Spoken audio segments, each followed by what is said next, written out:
God of masses Nandamuri Balakrishna నటిస్తున్న NBK triple one movie release date గురించి ఒక ఆసక్తికరమైన అప్డేట్ బయటికి వచ్చింది. ప్రస్తుతం ఇండస్ట్రీ వర్గాల్లో వినిపిస్తున్న సమాచారం ప్రకారం ఈ సినిమాను ఈ డిసెంబర్ 4న విడుదల చేసే ఆలోచనలో మేకర్స్ ఉన్నారట. అయితే ఇది ఇంకా అధికారిక ప్రకటన కాదు, కేవలం ఇండస్ట్రీ టాక్ మాత్రమే. ముందుగా ఈ సినిమాను దసరా సీజన్లో తీసుకురావాలని ప్లాన్ చేస్తున్నట్లు వార్తలు వచ్చాయి. కానీ షూటింగ్, పోస్ట్ ప్రొడక్షన్, విఎఫ్ఎక్స్ పనులు భారీ స్థాయిలో ఉండటంతో మేకర్స్ ఎలాంటి తొందరపడకుండా పూర్తి క్వాలిటీతో సినిమాను విడుదల చేయాలని భావిస్తున్నారట. అందుకే అవసరమైతే డిసెంబర్ 4ను బ్యాకప్ రిలీజ్ డేట్గా పరిశీలిస్తున్నట్లు టాక్ వినిపిస్తుంది.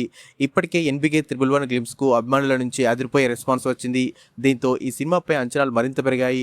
దర్శకుడు గోపిచంద్ మల్లేని బాలకృష్ణ కాంబినేషన్లో వస్తున్న ఈ సినిమా మాస్ ఆడియన్స్ కోసం భారీ యాక్షన్ ఎంటర్టైనర్గా రూపొందుతుంది. అయితే ఫైనల్ రిలీజ్ డేట్ మాత్రం మేకర్స్ అధికారికంగా ప్రకటించిన తర్వాతే కన్ఫర్మ్ అవుతుంది. మరి నిజంగానే NBK triple one December 4 release అవుతుందా, లేక దసరా బరిలోకి వస్తుందా? మీ అభిప్రాయాన్ని కామెంట్లో చెప్పండి. ఇలాంటి ఎన్బికే త్రిబుల్ వన్, బాలయ్య మరియు టాలీవుడ్ లేటెస్ట్ అప్డేట్స్ కోసం మా ఛానల్ను సబ్స్క్రైబ్ చేసి వీడియోను లైక్ చేయడం మర్చిపోవద్దు. Thank you for watching.